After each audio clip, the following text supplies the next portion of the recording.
Matthew 24ని ఆవశ్యంగా చదవాల్సిన chapter మాత్రమే కాదు, మనం అందులో పాస్ట్, ప్రెజెంట్, ఫ్యూచరే కాదు, మన జీవితానికి స్పిరిచువల్గా తయారు చేసే ఒక చాప్టర్గా చూస్తున్నాం. ఈ మాథ్యూ 24 బేస్ని మనం గతంలో మాట్లాడుకున్నాం. మాథ్యూ 24లో ఎలా మనం పార్ట్గా వివరించాలో గతంలో మీరు మాట్లాడారు. అప్పుడు నా ప్రశ్న ఎక్కడ ప్రారంభించాలనుకుంటున్నానంటే, ఒక్కొక్క విషయానికి ఒక ప్రాముఖ్యం ఉంది. ఇప్పుడు ఎగ్జాంపుల్గా చూస్తే టెంపుల్ లేదా ఒక బిల్డింగ్ అని గమనిస్తే ఒక ప్రాముఖ్యం ఉంది. క్రైస్ట్ అయితే అన్నిటినీ ఒక యాంగిల్లో చూడండి అని చెప్తూనే వస్తున్నాడు. మరి రాజ్యం గురించి ఆయన అలా మాట్లాడారు. ఇది క్యాచ్ చేసే 3.5 సంవత్సరాలు దీంతో ట్రావెల్ చేసేవారు తిరిగి మరలా అడుగుతున్నారు. ఈ మాథ్యూ 24లో మనం అండర్స్టాండ్ చేసుకునే క్రైస్ట్ చెప్పే విధానం, యాంగిల్ ఎలా మనం అండర్స్టాండ్ చేసుకోవాలి? ఇది ఎలాగంటే మనము వర్స్ బై వర్స్గా చూస్తేనే మనకి కొంచెం అవును, ఈజీగా అర్థమవుతుంది. అవును. అదేంటంటే ఒక విషయాన్ని గురించి వీళ్ళు ఫస్ట్ మాట్లాడుతున్నారు. మాట్లాడి అక్కడి నుండి వేరే చోటుకి వెళ్తున్నారు. ఫర్ ఎగ్జాంపుల్ ఫస్ట్ 2 వచనాల్లో వారు ఎక్కడ ఉండారంటే యెరూషలేములో దేవాలయంలో ఉండారు. అక్కడి నుండి మౌంట్ ఆలివ్కు వెళుతున్నారు. మూవ్ అయ్యారు. అక్కడి నుండి మూవ్ అయ్యి అటు వెళ్తున్నారు.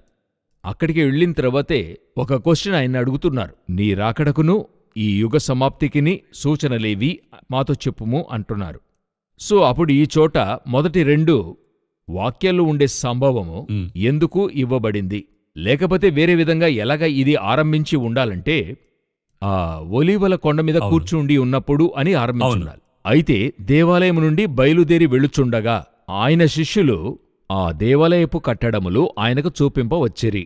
అందుకాయన మీరు ఇవన్నీ అక్కడాయన వారితో ఈ విషయం మాట్లాడి ఒలీవల కొండకెళ్తారు, అక్కడ రాకడ గురించి మాట్లాడతారు, ఇక్కడ దేవాలయం గురించి మాట్లాడతారు. ఈ అధ్యాయము ఎందుకు రెండింటినీ కలుపుతుంది, అదే చాలా ఇంపార్టెంట్. టైం లైన్ బట్టి చూస్తే దీనికి దానికి కొన్ని హవర్స్ డిఫరెన్స్ ఉంటుంది. కొంత దూరం నడిచి వెళ్ళాలి కదా. ఇప్పుడు చదవడం వల్ల ఒకదాని తర్వాత ఒకటి ఉంది. ఇక్కడ మాట్లాడాము, తర్వాత ఇక్కడ నుండి బయలుదేరి 1 అవర్ తర్వాత రీచ్ అయినప్పుడు మీరు మరొక విషయాన్ని మాట్లాడుతున్నారు. మరొకటే ఉంది ఇక్కడ. అయితే బైబిల్ ఎందుకు ఈ రెండింటిని కనెక్ట్ చేస్తుంది అనేది ఇంపార్టెంట్. అలా చూస్తున్నప్పుడు ఈ దేవాలయము పడగొట్టబడటానికి, తర్వాత క్రీస్తు రాకడకైన సంభవానికి ఏదో ఒక లింక్ ఉంది. అదై ఉంటుందని మనం అర్థం చేసుకోగలుగుతున్నాం. ఇప్పుడు ఈ వాక్యాన్ని మనం కొంచెం డీటెయిల్డ్గా, ఇది కాకుండా మరో ఇంట్రెస్టింగ్ విషయం నేను గమనించింది ఏంటంటే, ఈయన ఆ టెంపుల్లో ఉండి వివరించలేదు, అందులోంచి వెలుపలికి వచ్చేసాడు. వచ్చిన తర్వాత ఎక్స్ప్లెయిన్ చేస్తున్నాడు. అది చాలా ఇంట్రెస్టింగ్గా ఉంటుంది. ఎందుకంటే వారు అక్కడ ఒక విషయాన్ని చూపించారు, ఆయన జవాబునిచ్చాడు. బయటకొచ్చిన తర్వాతే కొన్ని విషయాలు చెప్తున్నాడు. అవును. అప్పుడు ఇక్కడ మొదటి 2 వచనాల్లో 2వ వచనము చెప్తోంది, ఇవనియూ చూచుచున్నారు గదా, రాతి మీద రాయి ఒకటి అయినను ఇక్కడ నిలిచి ఉండకుండా పడద్రోయబడునని మీతో నిశ్చయముగా చెప్పుచున్నానని వారితో చెప్పాను. నిశ్చయముగా ఇక్కడేం చెప్తున్నాడు? యాక్చువల్గా ఇవన్నీ పడద్రోయబడును. క్యాషువల్గా మీరు ఎలా చెప్తారు? ఇవి పూర్తిగా పడేస్తారు, నేలమట్టం చేస్తాం, అలాగే చెప్తాం కదా. చెప్తున్నప్పుడు ఈయన ఎలా మాట్లాడుతున్నాడంటే, రాతి మీద రాయి నిలిచి ఉండకుండా పడద్రోయబడును. చాలా డీటెయిల్డ్గా చెప్తున్నాడు. రాతి మీద రాయి ఒకటి అయినా అన్న మాట చాలా ఇంపార్టెంట్. నేను ఎప్పుడు చెప్తా, క్రైస్ట్ యొక్క కమా కూడా మనకి ముఖ్యం అంటాను. క్రైస్ట్ ఒక దగ్గర పాస్ చేసి చూస్తున్నాడంటే ఎందుకు చూశాడో ఉంటది. నిట్టూర్పు విడిచాడంటే దానికి ఒక కారణం ఉంటుంది. కూర్చునున్నాడంటే దాని వెనుక ఉన్న కారణం. ఎందుకంటే క్రైస్ట్ వచ్చి గాడ్ యొక్క ప్రతి కదలిక వెనుక ఒక మెసేజ్ ఉంటుంది, ఒక లెసన్ ఉంటుంది. మీరు ఒట్టి అదొక హిస్టరీగా, ఒక సంభవంగా చదివితే మిగతావారు చదవడానికి, మీరు చదవటానికి ఏ డిఫరెన్స్ ఉండదు. స్పిరిచువల్ బ్లెస్సింగ్స్ ఉండవు. అవును. అందువల్ల దీనికి పేరు బైబిల్. మనం ఇది వేదము అని చెప్తున్నాం. దీనిలో ఫర్ ఈచ్ అండ్ ఎవ్రీ విషయంలోనూ ఒక ముఖ్యమైన విషయాన్ని ఉంచుంటాడు. ఇప్పుడు ఈ చోటుకొచ్చేద్దాము. క్రైస్టు రాతి మీద రాయి ఒకటి అయినను నిలిచి ఉండక పడద్రోయబడునని చెప్తూ ఉన్నాడు. ఇందులో 3 పార్ట్లుగా ఈ యొక్క రాతి మీద రాయి అన్నందుకు 3 విషయాలను ఈరోజు మాట్లాడాలనుకుంటున్నా. మొదటిగా రాతి మీద రాయి ఒకటైనా నిలబడక పడద్రోయబడును ఎందుకు చెప్తున్నాడు అన్నందుకు రీజనింగ్ ఏంటి అని అడిగినట్లయితే, ఈ ఆలయాన్ని కట్టారు చూడండి, ఇదొచ్చి సెకండ్ టెంపుల్. ఇది సొలొమోను కట్టింది, నెబుకద్నెజర్ కూల్చివేశాడు. అక్కడే ముగించాడు. అప్పుడే ఆ దేవాలయం కూల్చివేయబడుతుంది. ఇప్పుడు 2వ ఆలయం జెరుబ్బాబెలు కడతాడు. జెరుబ్బాబెలు ఈ ఆలయాన్ని ఎలా కట్టాడు అనేటువంటిదే చాలా ఇంపార్టెంట్. అక్కడ అండర్స్టాండ్ చేయాలి. హగ్గయి పుస్తకం 2వ అధ్యాయం 15వ అధ్యాయంలో మీరు చూస్తున్నప్పుడు, హగ్గయి ప్రాఫిటికల్ బుక్ లో మీరు చూసినట్లయితే అక్కడ ఆయన ప్రవచనాత్మకంగా ఏం చెప్తున్నాడు? 2వ అధ్యాయం 15వ వచనం. ఈ రాతి మీద రాయి ఉంచి యెహోవా మందిరము కట్టనారంభించినది మొదలుకొని ఆ వెనుక మీకు సంభవించిన దానిని ఆలోచన చేసుకొనుడి. అదే ప్రకారం ఒక రాతి రాయిపై మీద మరొకటి. రాయి ఉంచి. అప్పుడు ఈ ఆలయంలో రాతి మీద రాయి ఉంచి కడుతున్నారే, ఉమ్, అదే విధంగా ఎలా కట్టారో అట్లే ఈ ఆలయము రాతి మీద రాయి లేకుండా పడద్రోయబడుతుంది. ఉమ్, హౌ యూ స్టార్టెడ్, అదే విధంగా ఎండ్ వస్తుందంటాడు. అలాగైతే ఇదేంటి, ఇది దేని గురించి చెప్తుంది అనేది చూడాలి.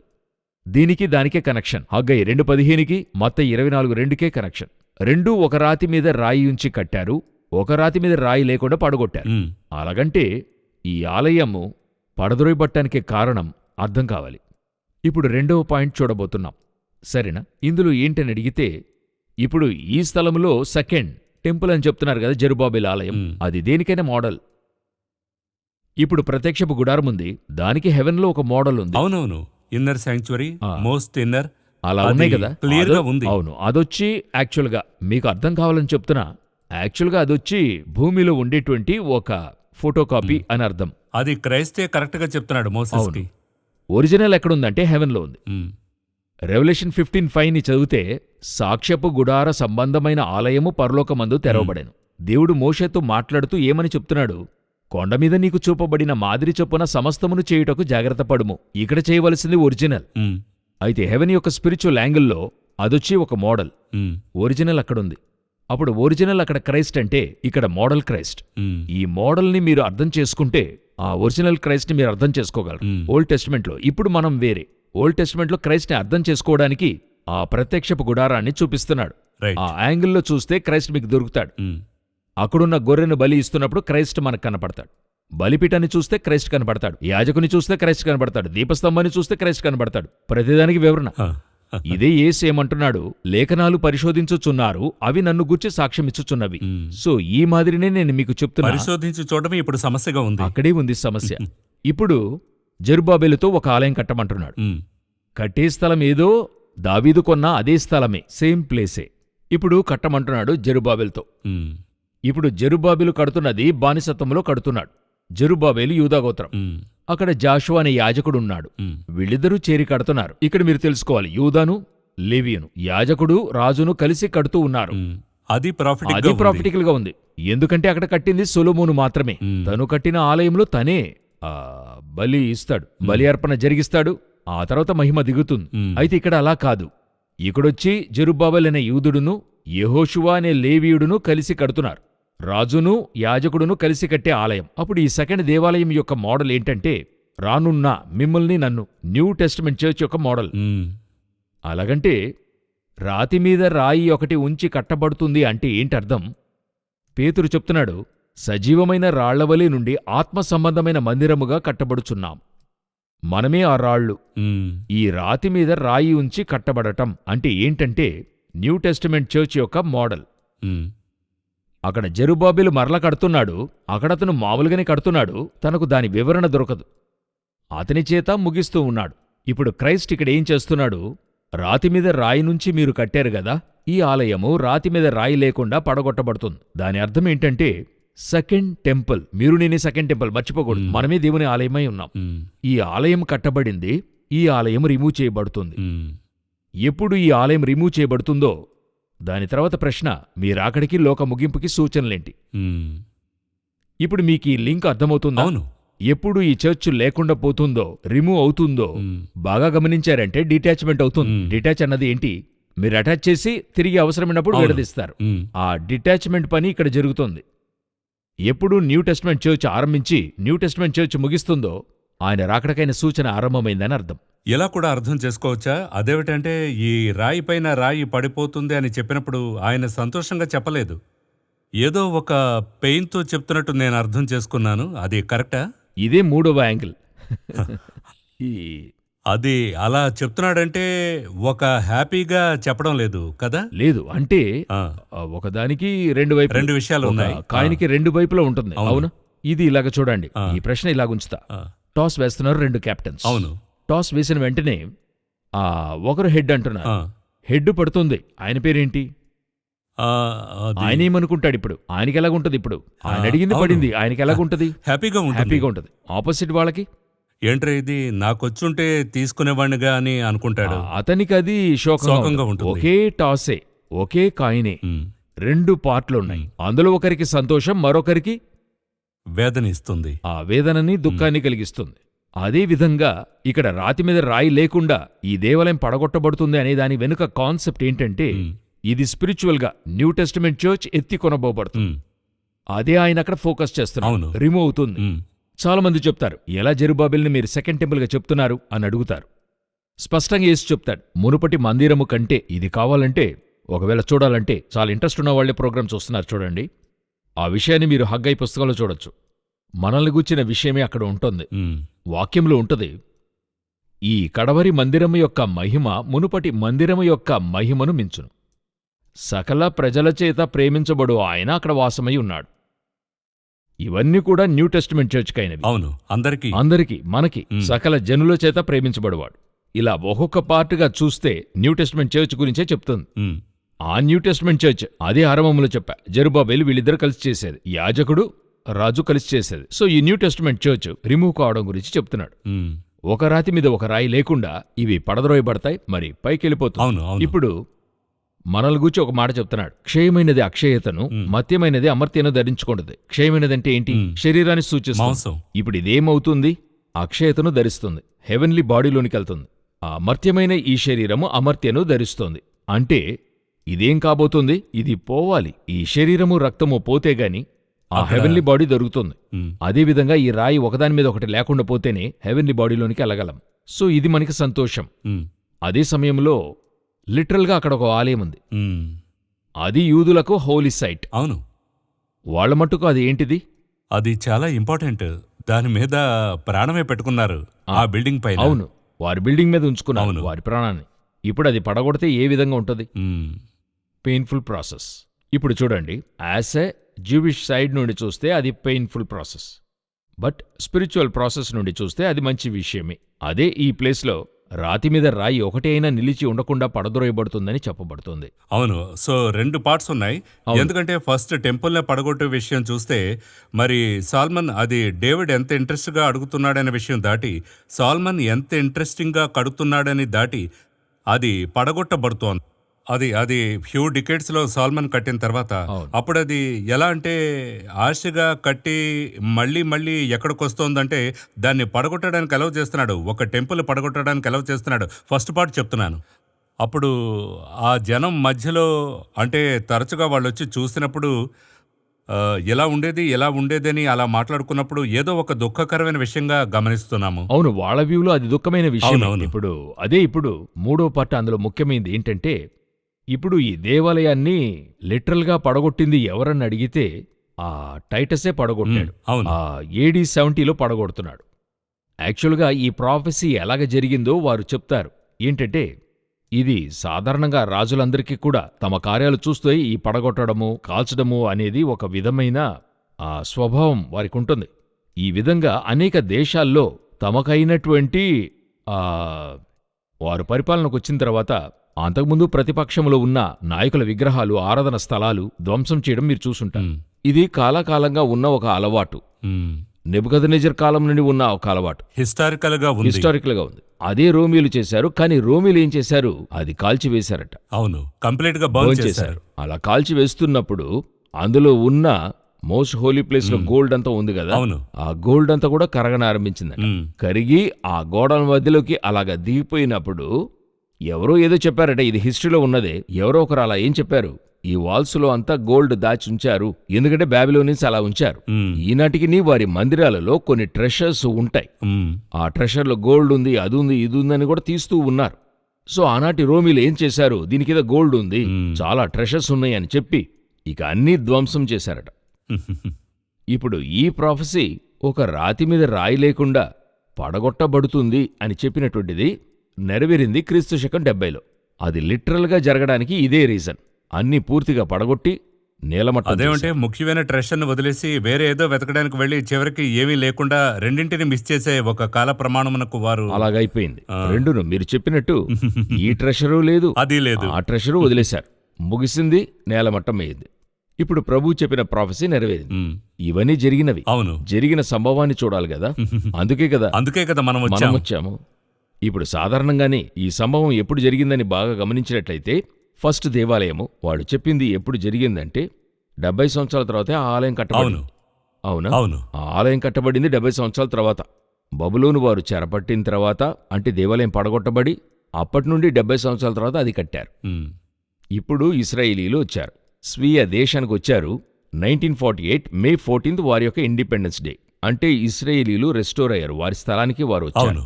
కరెక్ట్గా ఆనాటి నుండి 70 years అవుతుంది. ఎప్పుడంటే 2017-18 మధ్యలో ఫినిష్ అవుతుంది. ఎందుకంటే అప్పుడే 70 సంవత్సరాలు అయింది. ఆ కాలం తర్వాత ఈ 70 years తర్వాత దేవాలయం కట్టబడాలి. వారికి ఆ 70 years ముగిసిన తర్వాతే ఆ దేవాలయాన్ని కట్టనారంభించారు. జెరుబ్బాబెలు దగ్గర దేవుడు చెప్తున్నాడు, వారును ఎంత మట్టుకు మీరు కట్టుకుని ఉంటారు, కట్టించమని అడుగుతున్నారు. ఇప్పుడు కరెక్ట్గా అదే విధంగా జకరియా పుస్తకము 1వ అధ్యాయం 12వ వచనములో దీని గురించి అక్కడ ప్రాఫిటికల్గా ఉంటుంది.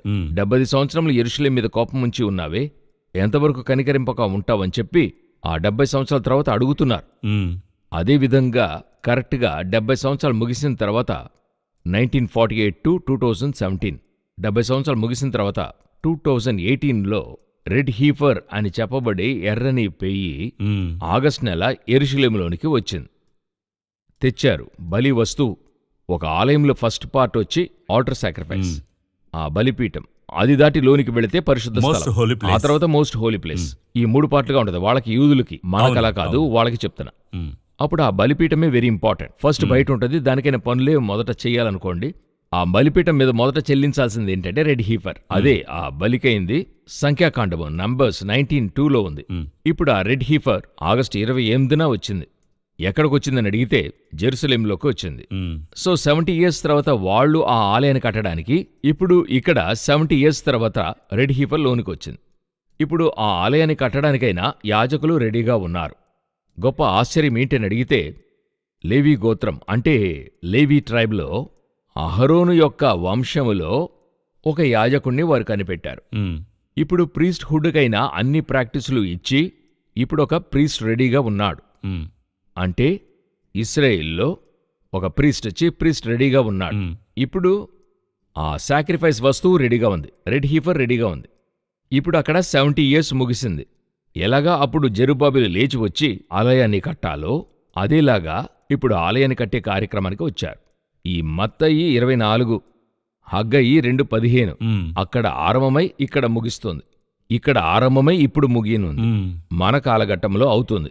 అంటే ఆ 2018 నుండి ఆ కాలం ఆరంభమైంది. ఇప్పుడు మీరు చూస్తే యెరూషలేము అంతటా వారు way to the temple mount అని చెప్పి, అంటే వే టు ద టెంపుల్ అనే వేసి దేవాలయానికి వెళ్లే దారి, ఉమ్, ఇంకా దేవాలయమే అక్కడ లేదు, ఉమ్, దేవాలయానికి వెళ్లే దారి అని చెప్పి వారు బోర్డు పెట్టన ఆరంభించారు. సో ఈ మత్తయి 24:2 వెనక ఉన్న అతి ముఖ్యమైన ప్రాఫెసీ జరిగింది, జరగబోయేది అందులో. ఎందులో ఉన్నాయి.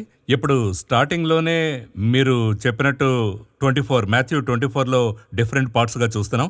అప్పుడు ఈ కార్యక్రమంలో మొదటి నమోదులో మీరు చెప్పే విషయం ఏంటంటే, ఒక్కొక్క విషయాన్ని ఓల్డ్ టెస్ట్మెంట్తో కనెక్ట్ చేసి చూడండి. ఒక్కొక్క విషయం ఆ రాతిపై రాయిని గురించి మీరు ఎక్స్ప్లెయిన్ చేశారు. అప్పుడు ఈ టేక్అవేలో మనం ముఖ్యంగా మీరు చెప్పినట్లు ఆ ఓల్డ్ టెస్ట్మెంట్లో పార్ట్ని, దీనిని క్రైస్ట్ ఫుల్ఫిల్ చేస్తున్న విషయాన్ని ఎంత క్లియర్గా వచ్చిందని చెప్తున్నారు. అది ముఖ్యంగా మీరు ఏం చెప్తున్నారంటే, ఒక పార్ట్కి, ఒక కాయిన్కి 2 వైపులా ఉన్నట్లు ఒకవైపు చూడకండి, మరోవైపు చూడండి అంటున్నారు. అప్పుడు మనం ఈ 24ని ఎలా మనం తరచుగా క్యాచ్ చేసి తీసుకొని పోవాలి? ఇప్పుడు ఇందులో మనం ఇదే స్టార్టింగ్గా చూస్తున్నాం. Starting, అవును. ఇదే దాని యొక్క స్టార్టింగ్ పాయింట్. అంటే 2018 నుండి ఈ స్టార్టింగ్ పాయింట్ వాళ్ళకి ఆరంభం అవుతుంది. మనకి ఈ మాథ్యూ ఎలా ఆరంభం అవుతుందంటే, దేవాలయం పడగొట్టబడి, అంటే వారి దేవాలయం పడగొట్టబడి మన ఆలయం కట్టనారంభమైంది. మన ఆలయం పడగొట్టబడేటువంటి ప్రాఫెసీ నుండి ఇందులో ఉంది. దానికి ఆనుకున్న సంభవాలు గాని దీన్ని చూస్తున్నాం. సాధారణంగా ఆ 2 విధాలుగా బైబిల్ చదివేవాళ్ళు ఉన్నారు. ఒకటి, ఇది డైలీ రొటీన్ వర్క్, చదువుతున్నాం, షెడ్యూల్ షెడ్యూల్ చేసుకుని ఒక రోజుకి 1-2 అధ్యాయాలు, అది ఓకే ఫైన్, అది వాళ్ళ ఇష్టం, మనం ఏం చేయలేం. అదైనా చదువుతున్నారే అని సంతోషపడుతున్నాను. ఎందుకంటే చాలామంది ఇండ్లలో అయితే బైబిలే చదవడం లేదు. They have no time. వాళ్ళు చెప్తున్నారు చాలా బిజీగా ఉన్నాము అని చెప్తున్నారు. సో దానికి ఇది ఎంతో పర్వాలేదు అనుకోండి. రెండవది, ఇది కొంచెం ధ్యానించాలి, మెడిటేట్ చేయాలి. నేను మరలా అదే చెప్తున్నాను. లేఖనాలు చదవడానికి మాత్రమే కాదు, అది ధ్యానించడానికి కూడా ఇవ్వబడింది. యెహోవా ధర్మశాస్త్రమునందు ఆనందించుచు దివారాత్రము దానిని ధ్యానించువాడు ధన్యుడు అని బైబిల్ చెప్తుంది. సో ఇది మెడిటేట్ చేస్తేనే ఇటువంటి కార్యాలు దొరుకుతాయి. కొంచెం కూర్చొని ఇంట్రెస్ట్గా టైం తీసుకొని మీరు ఈ కార్యాన్ని ఎలా ఆరంభించాలంటే, ఈ యొక్క ఎండ్ టైం అనేటువంటి చివరి కాలం అనేటువంటి ఫస్ట్ బయలుబాటు ఇక్కడే ఆరంభమవుతుంది. ఇదే కార్యమే లూక్ 21లో కూడా ఉంది. లూక్ 21లోను మాథ్యూ 24లోను ఒకే విషయం ఉంది. లూక్ అదే రాస్తున్నాడు, మాథ్యూ ఇదే రాస్తున్నాడు. సో కూర్చొని కొంత డీటెయిల్డ్గా తేటగా ఇది ఎలా ఆరంభమవుతుందని చదివినట్లయితే అలా అనేక విషయాల్లోనికి వెళ్ళగలము. మాథ్యూ 24లో 3వ వచనంలో వచ్చి మౌంట్ ఆఫ్ ఆలివ్స్కి పైనుండి ఒక విషయం మాట్లాడబడుతున్నది. ఈ మౌంట్ ఆఫ్ ఆలివ్స్ గురించి మనం ఎక్కువగా మాట్లాడొచ్చు. సిగ్నిఫికెన్స్ నేను ఎప్పుడు కూడా లొకేషన్ని అదేమంటే ఆలయానికి వెళ్ళి వెలుపలికి వచ్చి దీని గురించి మాట్లాడుతున్నాడు. ఇక్కడైతే మౌంట్ ఆఫ్ ఆలివ్స్ గురించి చాలా డీటెయిల్డ్గా ఆ లొకేషనే చాలా విచిత్రంగా ఉంది. ఎందుకని అప్పుడప్పుడు క్రైస్ట్ వెళుతున్నాడు, దీని బ్యాక్గ్రౌండ్ ఏంటి? ఆ ఒలివులను గురించి మాట్లాడాలంటే అది వేరే ఒక సబ్జెక్ట్. సెపరేట్ సబ్జెక్ట్గా చూడొచ్చు. ఆలివ్ అనే దాని గురించి వాళ్ళ మట్టుకైతే ఒక స్పిరిచువల్ థాట్ ఏంటంటే, ఒక యాజకుడు ఉంటాడు కదా, అవును. వారి యొక్క ప్రీస్ట్ ఉంటాడు కదా, లేక క్రైస్ట్, ప్రీస్టుడ్ యొక్క హెడ్ క్రైస్ట్, ఆయన్ని సూచించే మాట అది. ఎక్కడుంటుందంటే జకరియా 4th చాప్టర్లో ఉంటుంది, రెవల్యూషన్ 11:4లో ఉంటుంది. సో 2 చోట్ల ఆలివ్ అనే దానికి సూచన. అందువల్ల ప్రత్యక్ష గుడారంలో ఒలివ కాయలను దంచి ఆ నూనెతో దీపాన్ని వెలిగించమంటాడు, మిగతా వాటితో వెలిగించకూడదు. అందులోనే ఆ నూనెతోనే అది వెలిగించాలంటాడు. దాని అర్థం ఏంటని అడిగినట్లయితే, ఆ ప్రీస్ట్హుడ్ తన యొక్క సాక్ష్యము, తన యొక్క కార్యాల్లోనే ఆ యొక్క దీపం వెలిగించబడాలి. పరిశుద్ధాత్మ అభిషేకం అవన్నీ కూడా అందులో వస్తాయి చూడండి. అయితే ఇక్కడ ఏంటని చూసినట్లయితే, క్రైస్ట్ ఒలివుల కొండకు, పర్టికులర్గా ఈ కొండకు వెళ్లడం అనేది అనేకులు ఈ ఒలివ కొండే రూపాంతర కొండ అంటున్నారు. ఈ రూపాంతరం చెందడం అనేది చూస్తున్నాం కదా, అవును ట్రాన్స్ఫర్మేషన్ ఆ కొండ అంటారు. అవును అది ఈ ఒలివ కొండే ఇక్కడే అంటారు. ఒక విషయం ఇందులో బాగా అర్థం చేసుకోగలిగింది, క్రైస్ట్ యెరూషలేములో నివాసం చేయాల, వచ్చి వెళుతూ ఉంటాడు. వెళుతున్నాడు. నైట్ ఆయన అక్కడ స్టే చేయలేదు. అవునవునవును డైలీ వచ్చిపోతుంటాడు, వచ్చి వెళ్ళిపోతున్నాడు. వచ్చి వెళ్తాడు. ఈ పర్టికులర్ విషయాన్ని మాట్లాడుతున్నప్పుడు ఒలివ కొండ నుంచే మాట్లాడుతున్నాడు. యెరూషలేమును గూర్చి ఒక చోట ప్రభు చెప్తాడు చూడండి, ఈ దినమందైనా సమాధాన సంబంధమైన సంగతులు తెలుసుకున్న ఎడల నీకెంత మేలు. అవునవును ఎక్కడి నుండి చూచి చెప్పాడనేదే ఈ స్థలం నుండి చెప్పారంటారు. ఇక్కడ నుంచి అక్కడికి చూస్తున్నాడు. ఇక్కడ నుండి ఆయన చూస్తున్నాడు. ఇక్కడ నుండి చూసినప్పుడు టోటల్ జెరూసలేమే తెలుస్తుందంట. వ్యూ అక్కడి నుండి కనబడుతుంది. అక్కడే ఆయన ఏడ్చాడు. రెండవది, ప్రభు వస్తున్నాడు కదా, తిరిగి వస్తున్నాడు కదా. జకరియా 14లో దాని గురించి ఉంటుంది, తిరిగి వస్తారని. యాక్ట్స్ 1:9లో 6-9లో అదే మాట చెప్తున్నారు. ఈ ఒలివుల కొండ మీద ఆరోహణం అవుతాడు. పరము నుండి ఒక మేఘము కొనిపోతుంది, తిరిగి ఆయన ఒలివుల కొండ మీద దిగుతాడని జకరియా 14లో. సో అది ఇంపార్టెంట్ లొకేషన్. అవును, చాలా ఇంపార్టెంట్ లొకేషన్. అదే ఇప్పుడు మనం అది లైట్ గా తీసుకోకూడదు. మనం ఇప్పుడు పాయింట్ గా చెప్పుకుంటూ వెళ్ళాము.